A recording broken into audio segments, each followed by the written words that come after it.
The morning sun rose over New Eden like it had for the past 30 years. Golden light spread across endless fields of wheat and corn. The air smelled of fresh earth and growing things.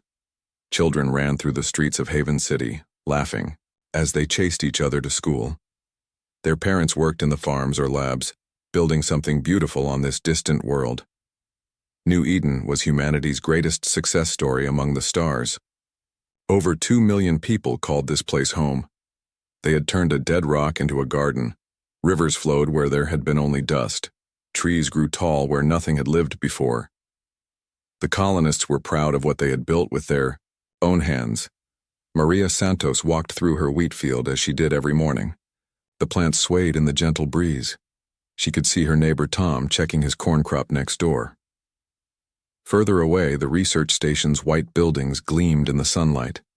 Scientists there worked on new ways to grow food and help other worlds bloom like New Eden had. The colony exported food to dozens of worlds, human worlds, alien worlds. It did not matter to the people of New Eden. Hungry people needed food, and they had plenty to share. They were proud of their reputation. As the galaxy's breadbasket, ships came from across known space to buy their crops and seeds. High above the planet, something dark moved between the stars. Dr. James Park was working in his lab when the first alarm sounded. He looked up from his plant samples, confused. The warning tone was for space traffic, but no ships were scheduled to arrive today. He walked to the window and looked up at the sky. His blood turned cold. Massive ships hung in the blue sky like black storm clouds. They were unlike anything he had ever seen. The hulls looked alive, covered in what appeared to be scales or armor plating. Strange fins and spines jutted from their sides. These were not human ships. The communication system crackled to life across the colony. A harsh, alien voice filled the air. It spoke in perfect human English, but the accent was wrong, cold, threatening. Humans of New Eden, you have been judged. Your species spreads like a disease across the galaxy. Your influence corrupts the natural order. This ends now. Maria dropped her sample basket. The wheat stalks around her began to bend and sway, but not from any wind. The air itself was getting hot. Very hot.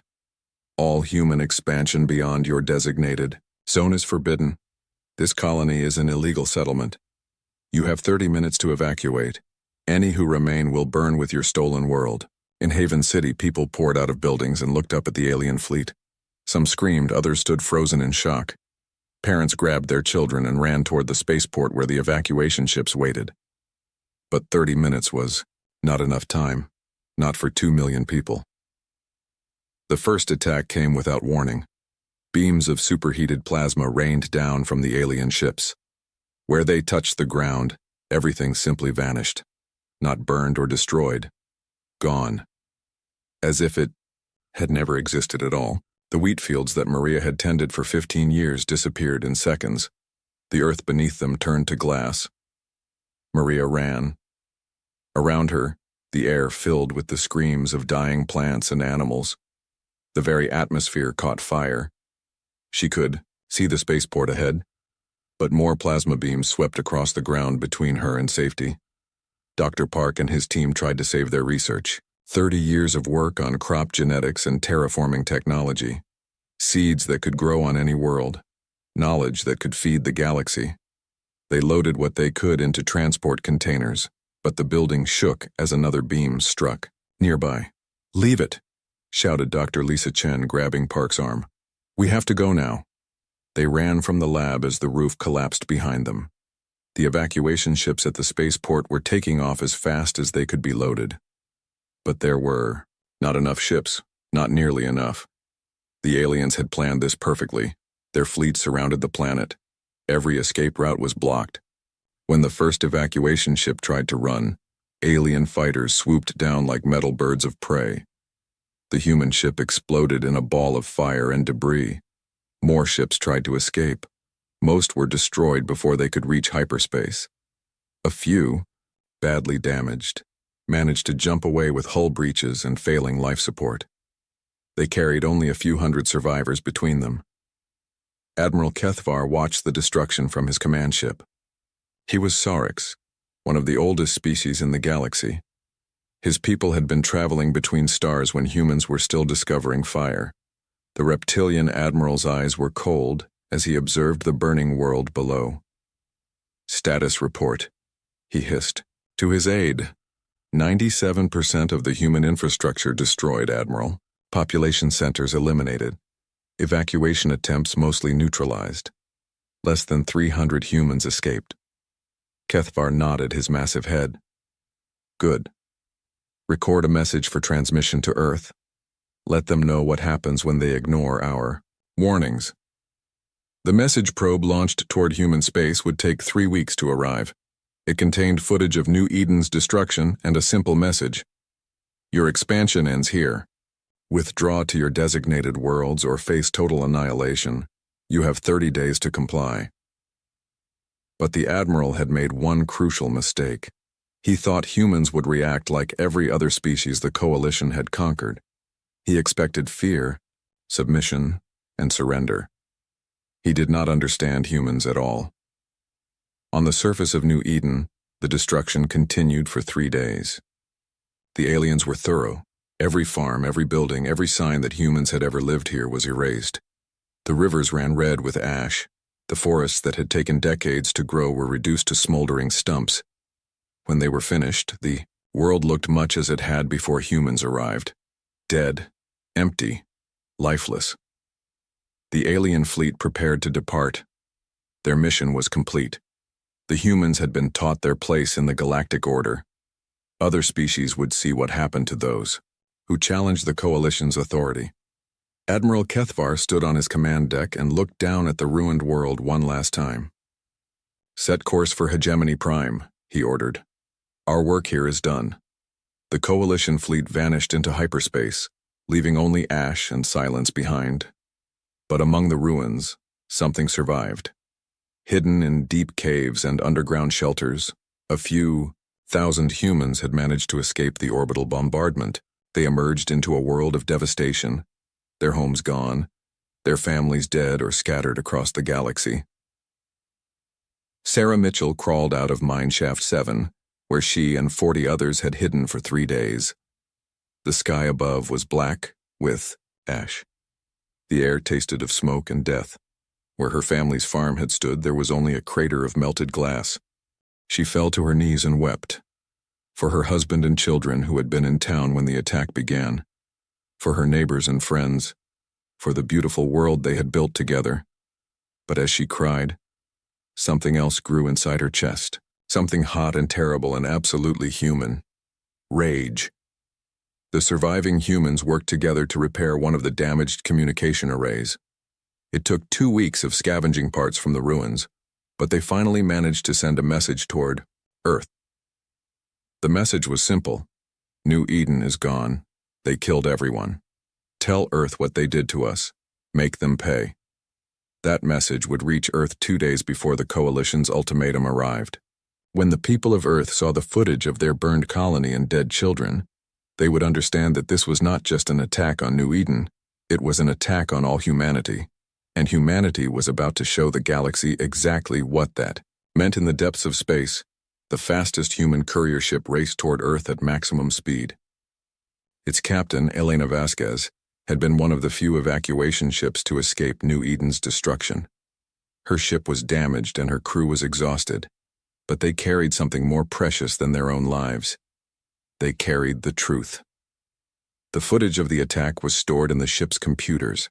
The screams of the dying, the laughter of alien pilots as they hunted fleeing evacuation ships, the cold voice of Admiral Kethvar as he ordered the total destruction of everything humans had built. Elena stared out at the stars ahead. Earth was still 6 days away, but she could already imagine what would happen when her message arrived. The politicians would be shocked. The military would be angry. The people would demand action. But would it be enough? The Coalition was vast and powerful. They had been conquering worlds when humanity was still figuring out how to make fire. Their technology was advanced beyond human understanding. Their fleets outnumbered human ships 1,000 to 1. What could Earth possibly do against such overwhelming power? Elena had no way of knowing that she was about to witness something the galaxy had never seen before. The awakening of humanity's true nature, not as explorers or farmers or peaceful traders, as the most dangerous predators. In the galaxy, the Coalition had made only one mistake, but it was a big one. They had made humans angry. Very, very angry. Earth's awakening. The message from New Eden arrived at Earth Defense Command at 0347 hours on a Tuesday morning. Commander Janet Price was drinking her third cup of coffee when her communication officer called out across the quiet command center. "Ma'am, we're receiving a priority message from New Eden. The signal is weak and breaking up." Price walked over to the communication station. New Eden was one of humanity's most successful colonies. They rarely sent priority messages unless something was seriously wrong. "Put it on the main screen." The holographic display flickered to life. Elena Vasquez's face appeared, but she looked terrible. Her uniform was torn and stained with blood. Behind her, sparks flew from damaged equipment. The ship she was on was clearly in bad shape. "Earth Defense Command, this is Captain Elena Vasquez of the merchant vessel Freedom's Dawn. I am the only evacuation ship to escape New Eden." Her voice cracked. "The colony is gone. Everyone is dead. We have footage of the attack. Alien forces. They just burned everything. Everyone." The transmission cut to shaky camera footage. Commander Price watched in growing horror as alien ships rained fire down on peaceful farms. She saw people running and screaming. She saw children falling as plasma beams cut them down. She saw the beautiful forests of New Eden turning to ash. The command center fell completely silent. "How many survivors?" Price asked quietly. "Maybe 300 made it off-world. 2 million people lived on New Eden. They're all—" Elena couldn't finish the sentence. The transmission ended. Price stood staring at the blank screen for a long moment. Around her, officers and technicians stared in shock. Finally, she turned to her communications officer. "Get me President Chen, now. And wake up everyone in the Defense Council. Tell them we have a situation." 30 minutes later, President Chen Wei-Ming sat in the emergency situation room deep beneath Geneva. Around the table were the most powerful people on Earth. Defense Secretary Marcus Torres, Admiral Sarah Morrison, just recalled from retirement, Director James Kim of Earth Intelligence, Dr. Rachel Hayes from the Science Council. They watched Elena's footage in complete silence.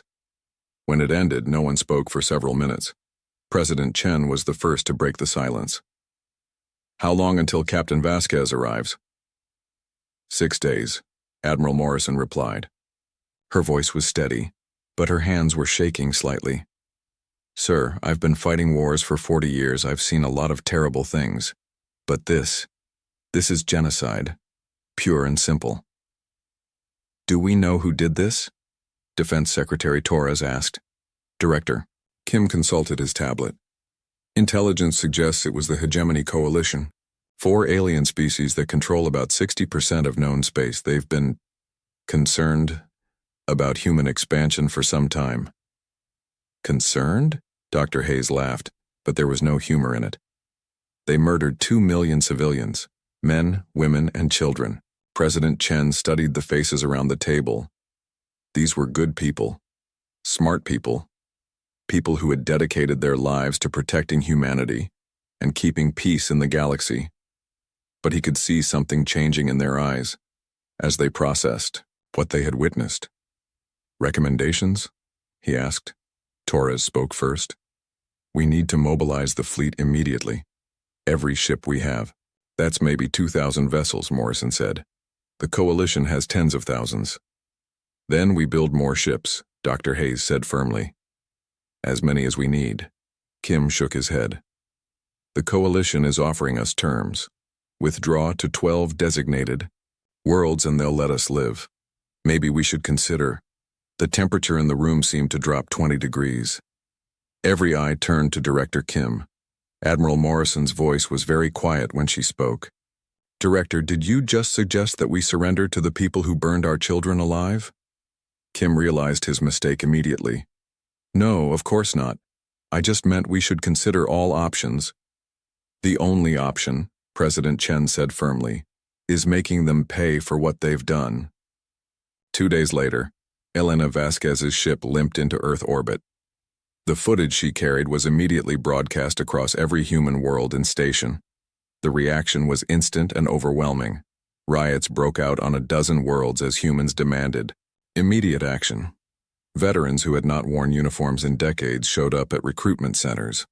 Factory workers volunteered to work double shifts to build weapons. Even the peaceful colonies on the Outer Rim sent messages pledging support for whatever Earth decided to do. But the most important reaction came from an unexpected source.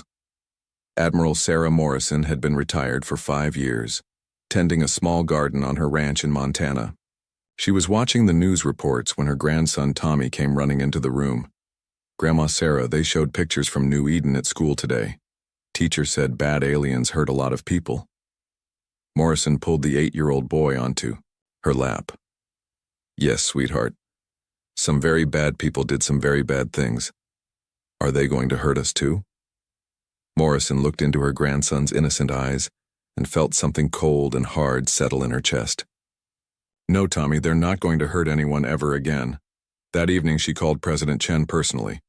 "Sir, I want back in, full active duty, whatever you need me to do." "Sarah, you've earned your retirement. You don't have to—" "Mr. President," Morrison interrupted. "They killed our children, all of them.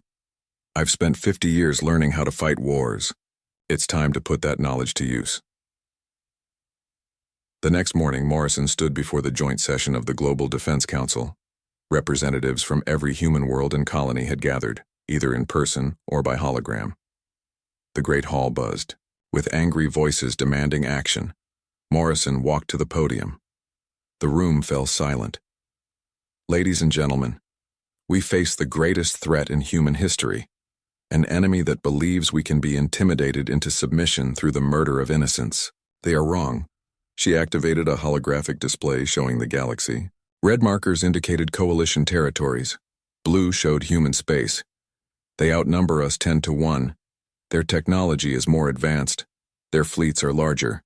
By every military calculation, we should surrender immediately. Murmurs rippled through the crowd. Morrison's voice grew harder. But they made one crucial mistake. They assume we think like them, that we value our own lives more than justice, that we will trade our freedom for temporary safety. The display changed, showing footage from New Eden's burning fields. They don't understand humans at all.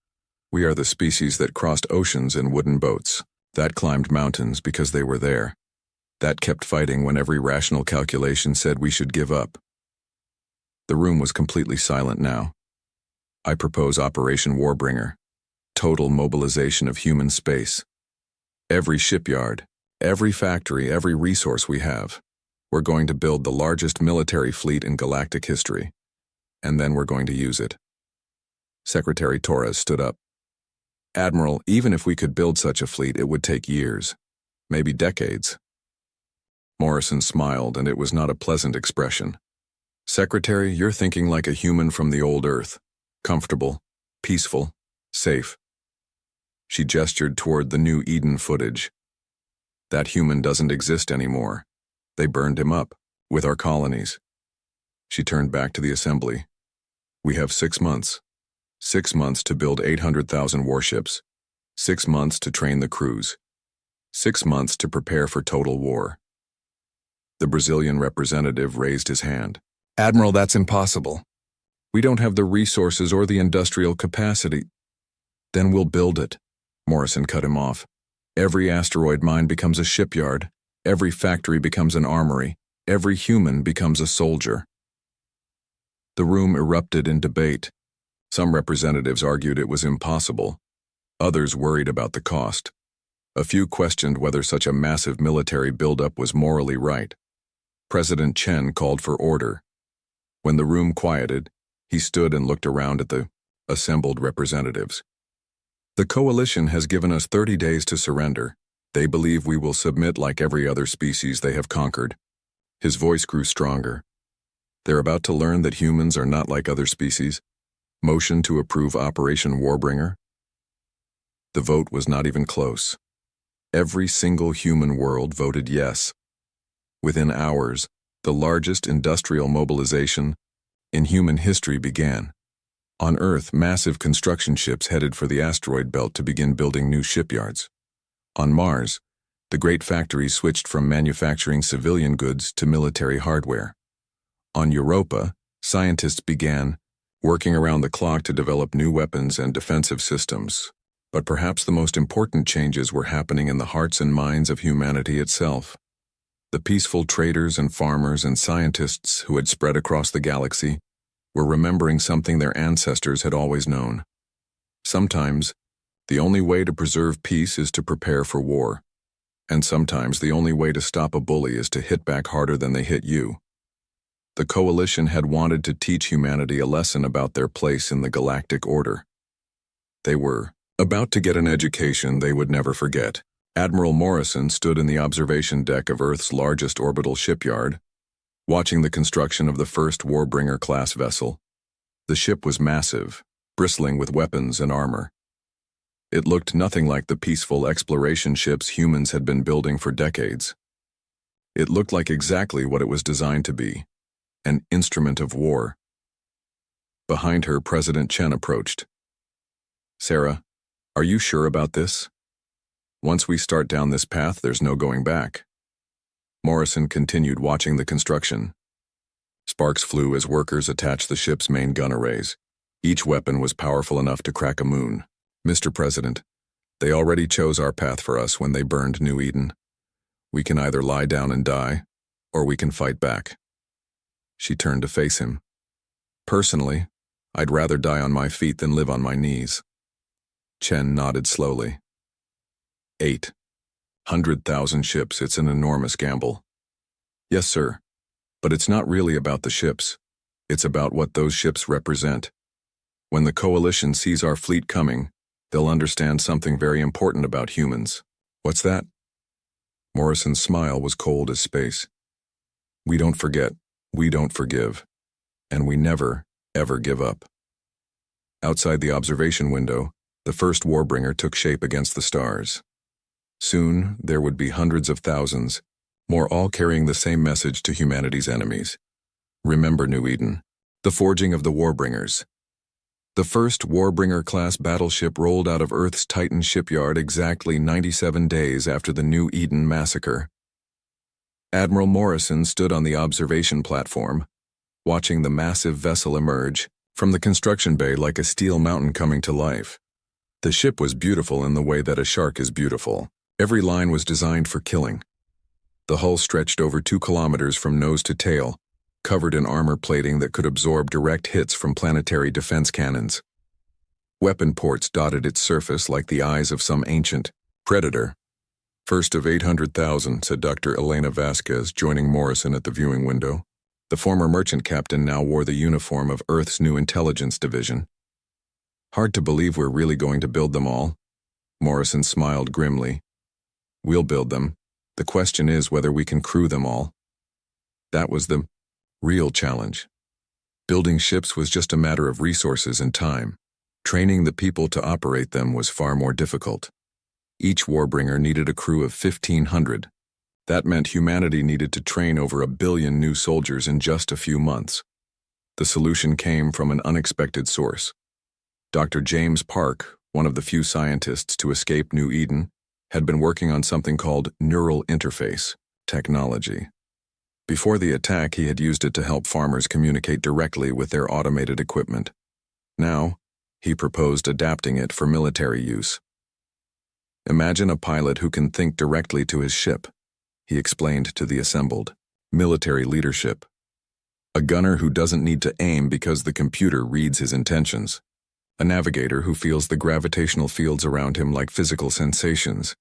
The technology was dangerous. Early test subjects experienced severe headaches, memory loss, and in a few cases, complete psychological breakdown. But volunteers kept coming forward anyway. Young men and women who had seen the footage from New Eden and decided that any risk was worth taking if it meant fighting back. Lieutenant Marcus Chen was one of the first successful neural interface pilots. The 24-year-old had lost his sister in the New Eden attack. She had been a teacher there, working with young children. When he jacked into his fighter's computer system for the first time, he felt the ship become part of his body. "It's incredible," he reported to Dr. Park after his first test flight. "I don't fly the ship. I am the ship. I can feel the engine vibrations in my bones. I know exactly where every other craft is around me without looking." The neural interface technology cut training time from months to weeks, but it also changed the pilots in fundamental ways. They became something new, something that was part human and part machine, something perfectly designed for war. Meanwhile, other scientists worked on developing weapons that would give humanity an edge against coalition technology. The enemy's shields were too strong for conventional weapons. Their armor was too thick for normal missiles. Their ships were too fast for human targeting systems. Dr. Rachel Hayes led the weapons development team. She had been a peaceful researcher, before New Eden, working on clean energy solutions. Now she devoted her considerable intellect to finding new ways to kill.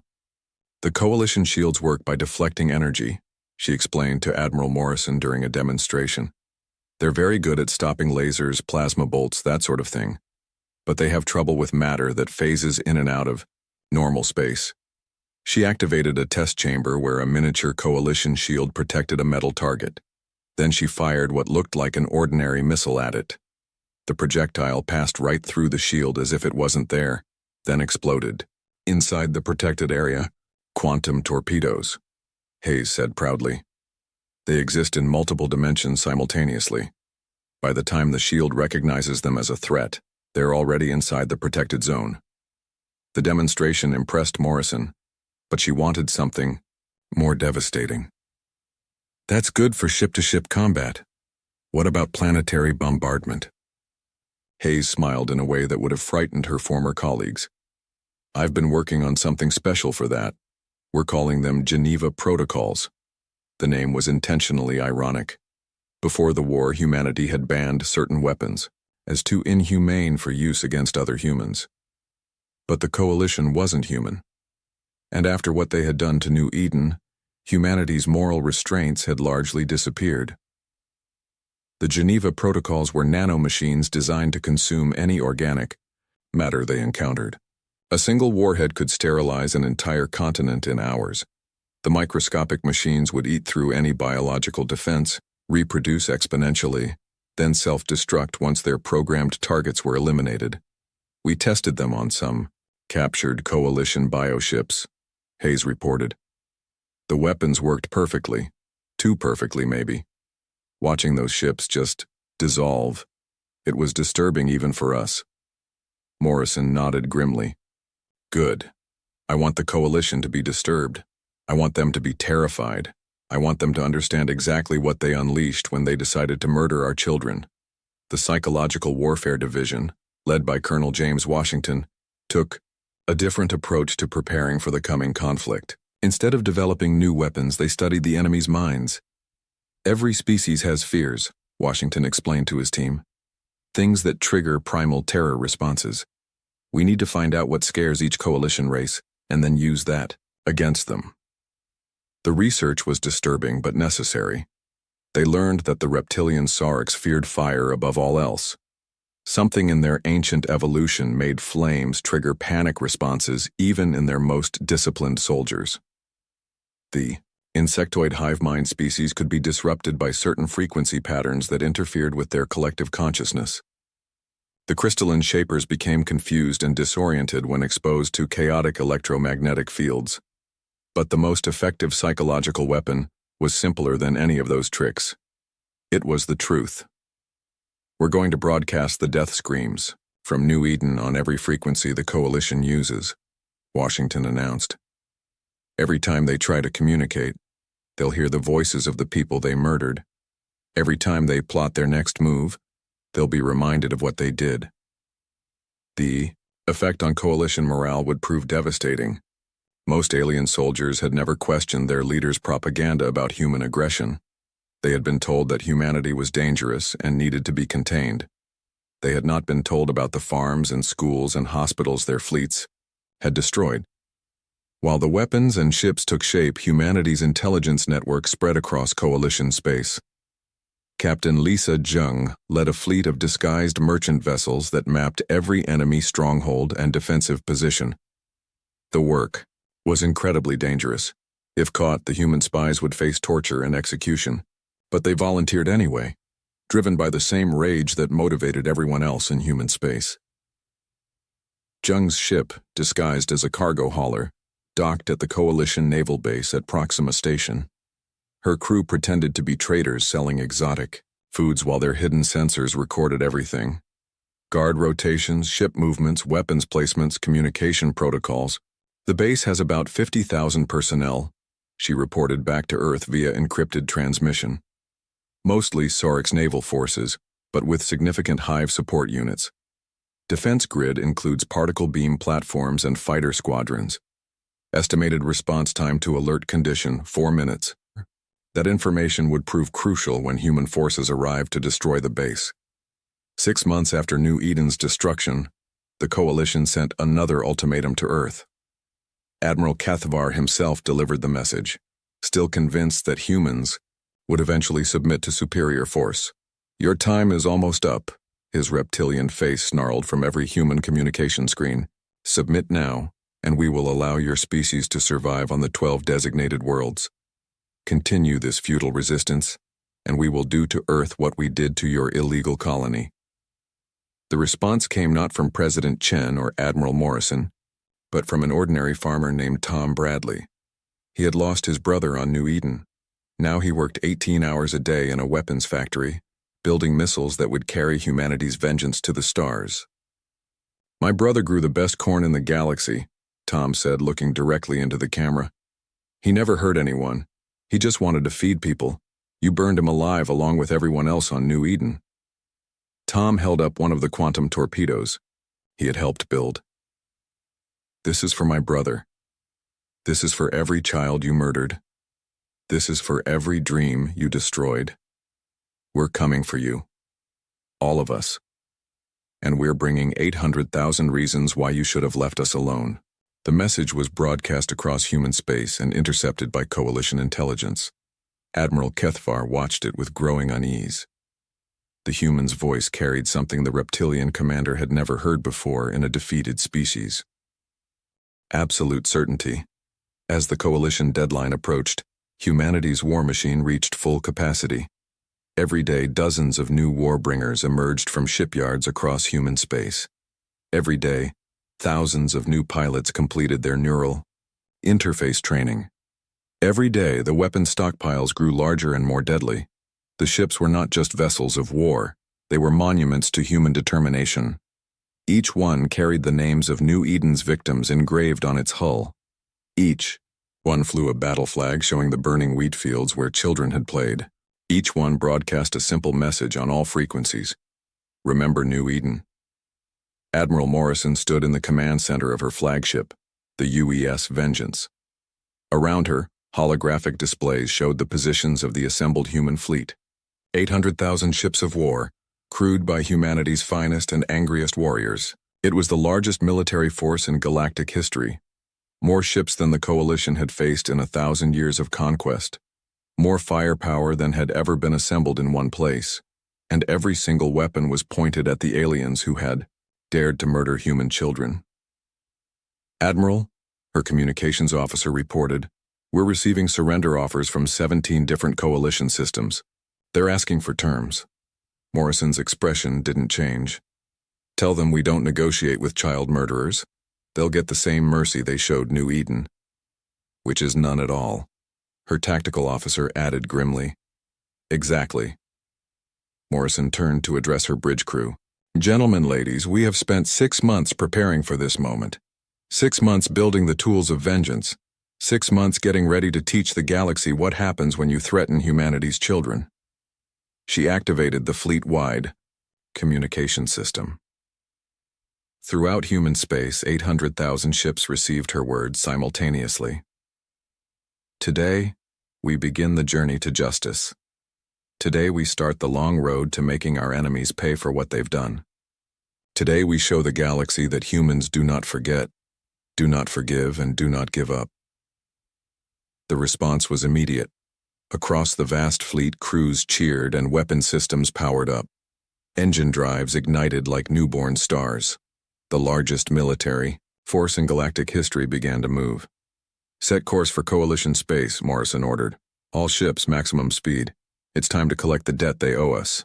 The human fleet jumped to hyperspace, carrying death and vengeance to the aliens who had thought they could intimidate humanity into submission. Behind them, Earth's shipyards continued working, building even more ships for the war that was about to begin. The Coalition had wanted to teach humanity about galactic power. They were about to learn that humans were very good students, and even better teachers.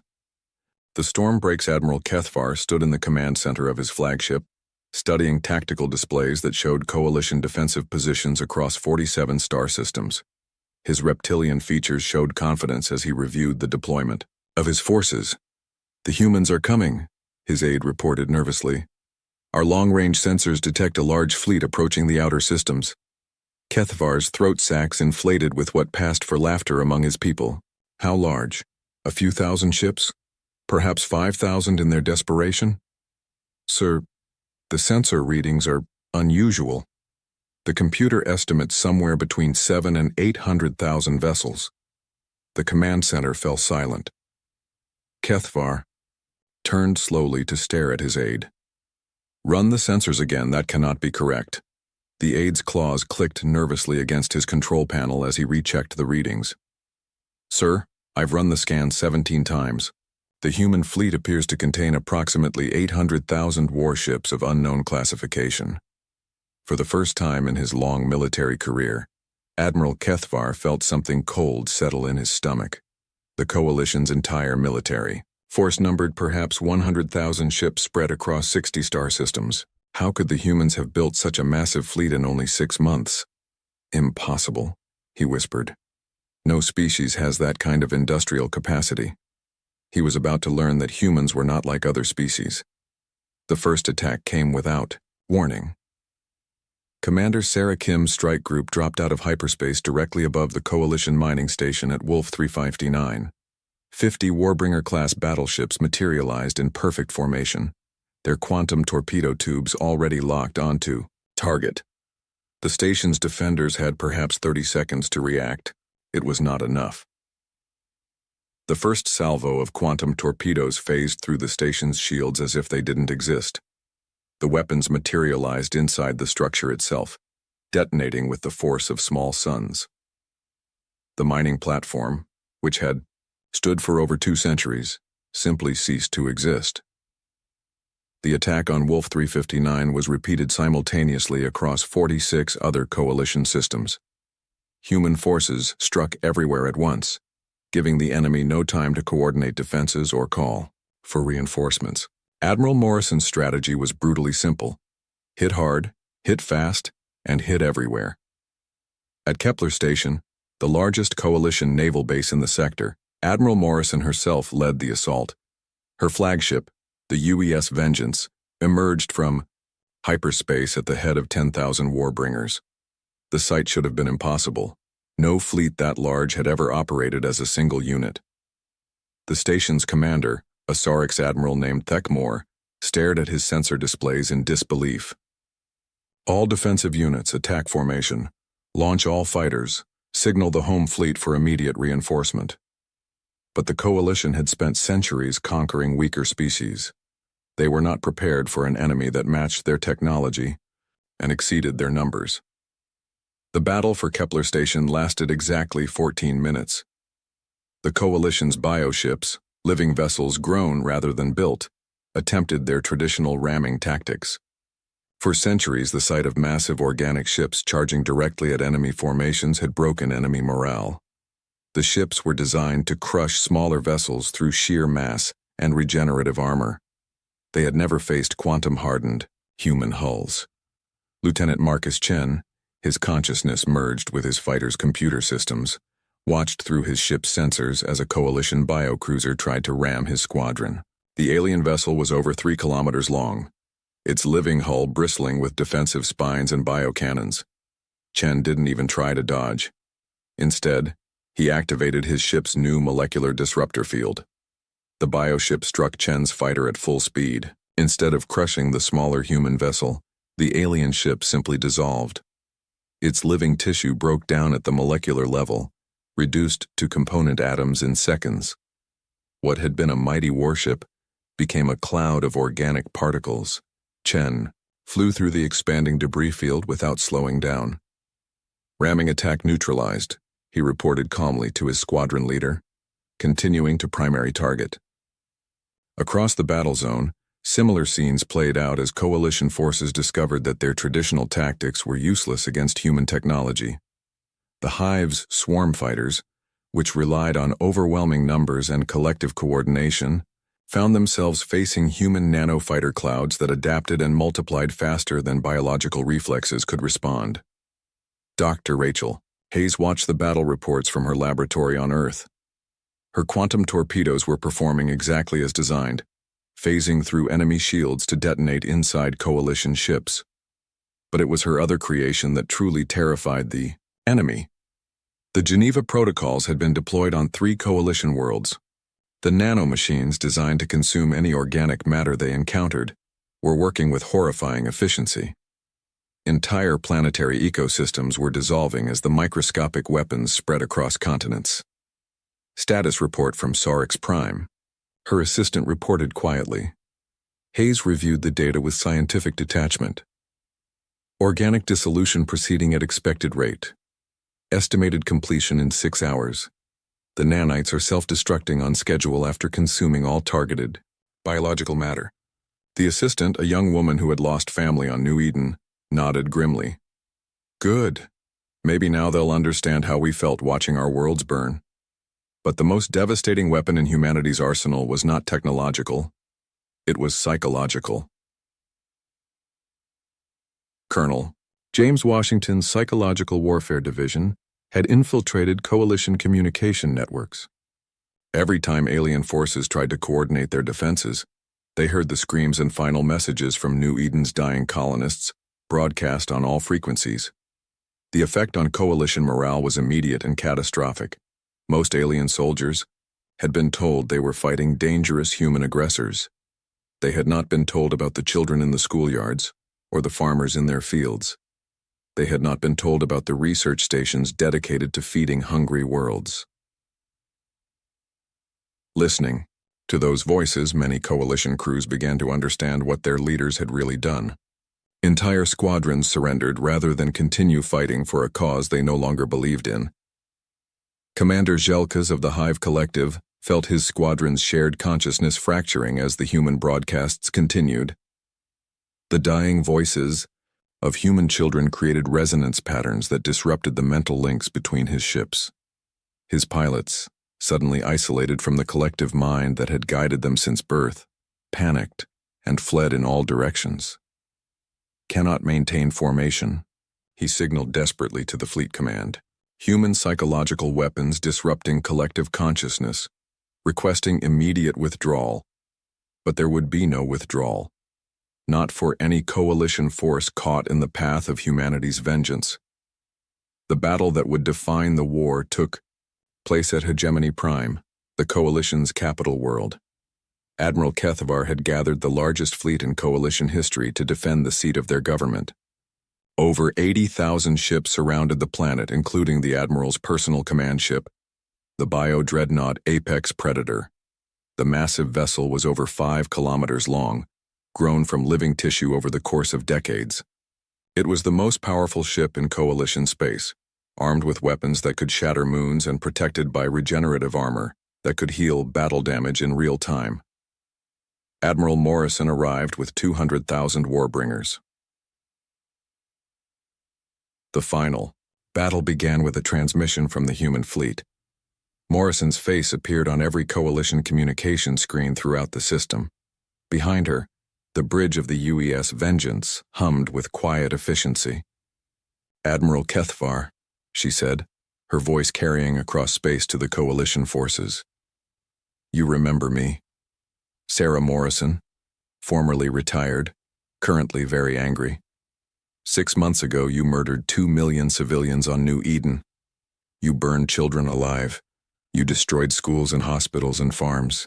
On his command deck, Kethavar felt his blood turn cold as he stared at the human admiral's face. There was something in her eyes that he had never seen before, something that promised violence beyond anything he could imagine. "You wanted to teach humanity about power," Morrison continued. "Consider this your education." The human fleet opened fire. 200,000 quantum torpedo launchers fired simultaneously.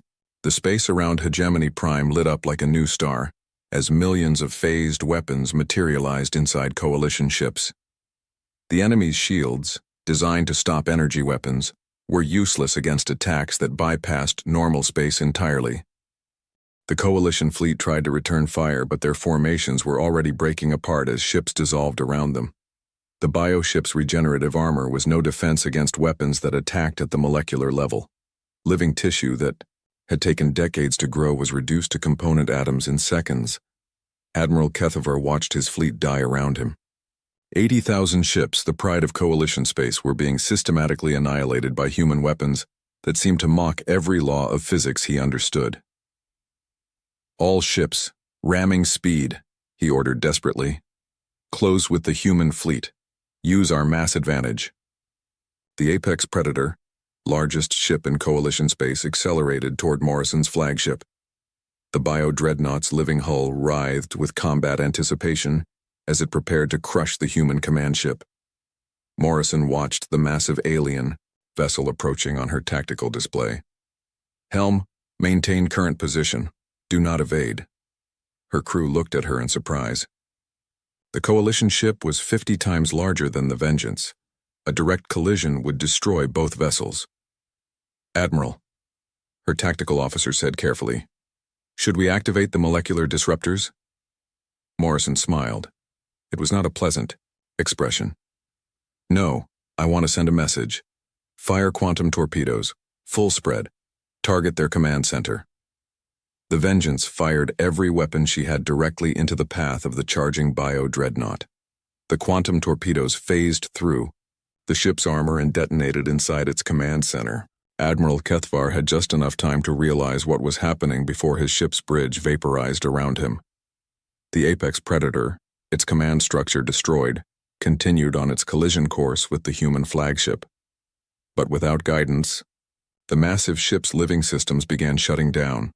What struck the Vengeance was not a weapon of war, but a dead hulk tumbling through space. The collision destroyed both vessels. Admiral Morrison died along with her crew, but her sacrifice had achieved its purpose. The Coalition's most powerful ship and its most experienced commander were gone. Across the system, the remaining Coalition forces watched their flagship die and finally understood the truth. They were not fighting a desperate human counterattack. They were facing the systematic destruction of everything they had built. Within 6 hours, the Coalition fleet at Hegemony Prime was completely destroyed. The planet's orbital defenses were reduced to debris. The capital world itself lay defenseless before humanity's guns. But the humans did not bombard the planet. Instead, they broadcast a message to the billions of alien civilians below. "People of Hegemony Prime," came the voice of Admiral Morrison's second-in-command. "Your leaders chose to murder our children. Your military chose to burn our worlds. You are not responsible for their crimes. Surrender now and you will be treated with the mercy you denied our people." The planetary government surrendered within an hour. Across coalition space, the pattern repeated. Human forces struck with overwhelming strength, destroyed all military resistance, then offered terms to surviving civilians. The war that the EI coalition had expected to last years was over in 3 months. In the final engagement of the conflict, the last coalition fleet made a desperate stand at the Saurik's homeworld. 50,000 bioships defended the planet where their species had first evolved. They faced 300,000 human warbringers. The battle lasted 2 hours. When it ended, coalition military power had ceased to exist. The war was over. Humanity had won. But the cost had been enormous. Admiral Morrison was dead, along with millions of other humans who had given their lives for vengeance. Entire star systems lay in ruins. The galaxy's political order had been shattered, and in the ashes of the Coalition's empire, humanity stood as the new dominant power in known space. They had proven that they could not be bullied, could not be intimidated, and would never forget an attack on their people.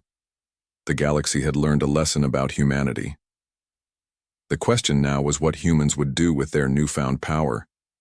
The answer would surprise everyone, including themselves. The new Galactic Order 3 months after the Battle of Hegemony Prime, President Chen Wei-ming stood before the United Nations General Assembly on Earth. The Great Hall was packed with representatives from every human world, but today they were joined by something unprecedented, delegates from dozens of alien species. The war was over. The coalition's military might lay in ruins across 47 star systems. Their fleets were destroyed, their leadership dead or captured, their empire shattered. Humanity stood as the undisputed master of known space, backed by the largest military force in galactic history. The galaxy waited to see what Earth would do with its victory. Fellow humans and honored guests from across the galaxy, President Chen began, his voice carrying to billions of beings throughout human space and beyond. 3 months ago, we achieved what many thought impossible. We defended our people against those who sought to destroy us. In the audience, Ambassador Feltar of the Crystalline Collective shifted nervously. His species had remained neutral during the war, but they had watched humanity's military display with growing alarm. A race that could build 800,000 warships in 6 months was not one to be taken lightly. Today, we face a choice, Chen continued. We can follow the path of our former enemies. We can use our strength to conquer and dominate. We can become the very thing we fought against. On the planet Sorix Prime, the surviving members of Admiral Kethvar's government watched the transmission with fear. They expected demands for tribute, for submission, for the complete surrender of their sovereignty. It was how the coalition had always operated. The strong ruled the weak. It was the natural order of the galaxy. Or, President Chen said, we can choose a different path. We can build something better than what came before. The president activated a holographic display showing the galaxy. Red zones marked the former coalition territories. Blue showed human space. But new colors were appearing. Green for worlds that had requested human protection, yellow for systems that had joined the new alliance humanity was proposing. I announce today the formation of the Galactic Protection Compact. Any species that commits unprovoked genocide will face the full military might of humanity and our allies. But those who seek peaceful coexistence will find us to be the galaxy's most reliable protectors and trading partners. The hall erupted in surprised murmurs. This was not what anyone had expected from a victorious military power. Dr. Elena Vasquez, now director of the new Galactic Relations Council, stood to address the assembly. She had survived New Eden's destruction and witnessed humanity's vengeance. Now she helped craft what would come next. The compact operates on 3 simple principles, she explained. First, the right of all sentient beings to live free from fear of genocide. Second, the protection of peaceful trade and exploration throughout the galaxy. Third, the requirement that member species contribute to the common defense according to their abilities. It was a radical departure from how galactic politics had operated for millennia. The coalition had ruled through fear and superior force. The new human system offered protection in exchange for cooperation. The reaction from former coalition species was swift and surprising. On Hive Prime, Queen Velthara of the Insectoid Collective spoke to her subjects through their shared mental link. The humans offer us a choice: submit to their empire or join their alliance as equals. This is unexpected. Her military advisors, what remained of them after humanity's devastating assault, urged caution. They destroyed our fleets without effort. This could be a trap to make our surrender seem voluntary, but the Queen had studied the human broadcasts during the war. She had heard the voices of New Eden's children and understood why humanity had fought so fiercely. Perhaps, but consider this. They could have simply conquered us. Instead, they offer partnership. This suggests they mean what they say. The debate raged for days across former coalition space. Some species, traumatized by their defeat, refused to trust humanity's offered hand. They fled to the galactic rim, preferring exile to risking another conflict with the terrifying humans. But most made a different choice. The first to formally join the Galactic Protection Compact was, surprisingly, the Saurix Confederation. The reptilian species that had planned New Eden's destruction became humanity's first major alien ally. Admiral Thekmore, one of the few high-ranking Saurix officers to survive the war, addressed his people from the ruins of their former capital. Our leaders were wrong. They told us humans were dangerous aggressors who needed to be contained. They were right about one thing: humans are dangerous, but only to those who threaten the innocent. The decision was not unanimous. Many Saurix felt humiliated by their defeat and preferred isolation to alliance, but the younger generation, who had grown up hearing stories of human fury unleashed, in righteous anger, saw things differently. Lieutenant Kesvar, nephew of the dead Admiral Kethavar, joined the new integrated fleet as an exchange officer. Standing on the bridge of the human cruiser UES Reconciliation, he watched mixed human and Saurix crews working together. "It's strange," he admitted to Captain Maria Santos, the human commander. 6 months ago, our species were trying to exterminate each other. Now we serve on the same ships. Santos, whose own family farm had been destroyed in a coalition raid during the war, nodded thoughtfully. "My grandmother always said that enemies can become friends, but it takes time and effort from both sides." The integration was not always smooth. Cultural differences led to misunderstandings and occasional conflicts. Some humans struggled to work alongside species they blamed for New Eden's destruction. Some aliens feared that human anger might resurface without warning. But slowly, carefully, the new alliance took shape. The Crystalline Collective joined after their scientists were invited to collaborate on terraforming projects. The silicon-based beings had unique insights into planetary geology that complemented human biological expertise. Together, they developed techniques for transforming dead worlds into gardens faster than either species could manage alone. The Gaseous Emirates, a coalition of energy-based beings who lived in the upper atmospheres of gas giants, provided crucial intelligence about unexplored regions of space. Their scouts could survive in environments that would kill organic beings, making them perfect advanced scouts for the Alliance. Even some of the hive mind species eventually joined, though the integration process was complex. Queen Velthara herself traveled to Earth to negotiate the terms. "Your individual consciousness is difficult for us to understand," she admitted to President Chen during their first meeting. "We think as one mind across millions of bodies. You think as millions of minds, in individual bodies, but perhaps that difference is a strength rather than a weakness." The Alliance's first major test came 18 months after the war's end. Long-range scouts detected a massive fleet approaching from outside known space. The ships were unlike anything in the galactic databases, sleek dark vessels that seemed to absorb light itself. The Void Hunters had arrived. The alien fleet was enormous, easily matching the size of humanity's forces at their peak. Worse, their technology was completely unknown. Early encounters suggested they were immune to quantum torpedoes and molecular disruptors. They seemed to exist partially outside normal space, making them nearly impossible to target effectively. The Void Hunters sent no messages, made no demands. They simply began systematically destroying every populated world in their path. "It appears we have a new threat," Admiral Rebecca Torres announced to the emergency session of the Galactic Protection Compact. She had taken command of human forces after Admiral Morrison's death, inheriting a military machine designed for total war. "Our intelligence suggests the Void Hunters are not from this galaxy," reported Director Vasquez. "Their technology operates on principles we don't understand. Conventional weapons are largely ineffective against their ships." The crisis unified the Alliance in ways that months of careful diplomacy had not achieved. Facing an enemy that threatened all life in the galaxy, former coalition species fought alongside humans with desperate determination. The Battle of the Outer Rim lasted 3 weeks. Alliance forces threw everything they had at the Void Hunters, but the dark ships seemed nearly invulnerable. Human quantum weapons passed harmlessly through their hulls.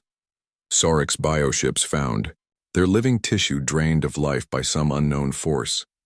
Hive swarm tactics accomplished nothing against enemies that could phase in and out of normal space at will. The turning point came from an unexpected source. Dr. James Park, the scientist who had developed neural interface technology, made a crucial discovery while studying captured Void Hunter equipment. "They're not fully in our dimension," he explained, to the assembled military leadership. "They exist primarily in what we might call dark space, a parallel realm that overlaps with ours. That's why our weapons can't hurt them effectively." "So how do we fight them?" Admiral Torres asked. "We need to pull them fully into our dimension, and I think I know how to do it." The solution required sacrifices from multiple species. Human, neural interface pilots would jack directly into modified crystalline collective resonance generators. Saurix bioships would serve as living batteries to power the massive energy requirements. Hive mind drones would coordinate the precise timing needed across multiple star systems. The final battle took place at Earth itself. The Void Hunters, confident in their technological superiority, brought their entire fleet to destroy humanity's homeworld. They found the combined forces of the Galactic Protection Compact waiting for them. Captain Marcus Chen, now a seasoned veteran despite his young age, led the neural interface squadron that would deliver the critical attack. His consciousness merged not just with his own ship, but with the quantum field generators carried by 1,000 allied vessels. "All units, this is Chen. Beginning dimensional anchor deployment. Hold formation no matter what happens." The space around Earth erupted in blinding light as the modified crystalline resonance generators activated. Reality itself seemed to bend and twist as two dimensions suddenly locked together. The Void Hunter ships, pulled fully into normal space for the first time, found themselves vulnerable to conventional weapons. The battle was brief, but decisive. Stripped of their dimensional advantages, the Void Hunters proved to be no match for the combined fleets of the Alliance. Their dark ships, so mysterious and terrifying before, were destroyed by the same quantum torpedoes that had shattered the coalition. In the aftermath of victory, something remarkable happened. The various species of the Alliance looked at each other and realized they had become something new. Not separate civilizations cooperating out of convenience, but a true galactic community. "We did something today that has never been done before," President Chen addressed the Alliance Assembly in the weeks following the battle. "Species that were enemies 6 months ago stood together against extinction. We proved that cooperation is stronger than conquest." The memorial service for Admiral Morrison took place on the rebuilt world of New Eden. The planet bloomed again, with crops and forests, but now it served a new purpose. It was the capital of the Galactic Protection Compact, a symbol of what could be rebuilt from ashes. The monument to New Eden's victims had grown since the war's end. Now it included the names of beings from dozens of species who had died defending the Alliance. Human, Saurix, crystalline, hive mind, all honored equally as defenders of the innocent. Captain Elena Vasquez, now an admiral herself, stood before the memorial with her mixed-species crew. They were returning from a patrol of the Outer Rim, ensuring that no new threats emerged from the dark between galaxies. "Think it will last?" asked her Saurix First Officer, Lieutenant Commander Kesvar. "This alliance we've built?" Vasquez considered the question as she looked out over New Eden's golden fields. Human children played alongside young aliens of a dozen different species, their laughter carrying on the warm breeze. "I think," she said finally, "that we've learned something important. Alone, each of our species was vulnerable. Together, we're stronger than anything the galaxy can throw at us." Above them, the black memorial flag of New Eden flew alongside the banners of 47 different worlds. A reminder of the price of peace, and a promise that it would be defended.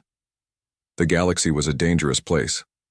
There would always be new threats, new challenges, new enemies who thought they could intimidate or destroy the innocent. But they would find something waiting for them that had never existed before in galactic history. A unified defense, a commitment to justice, and, if necessary, 800,000 reasons to leave peaceful civilizations alone. The age of conquest was over. The age of protection had begun. And at its heart stood humanity, no longer the naive explorers who had once scattered peacefully across the stars, but tempered guardians who understood that sometimes the only way to preserve peace was to be ready for war. The memorial inscription said it all. They burned our home. We gave them 800,000 reasons to regret it. The galaxy remembered, and it was a safer place because of it.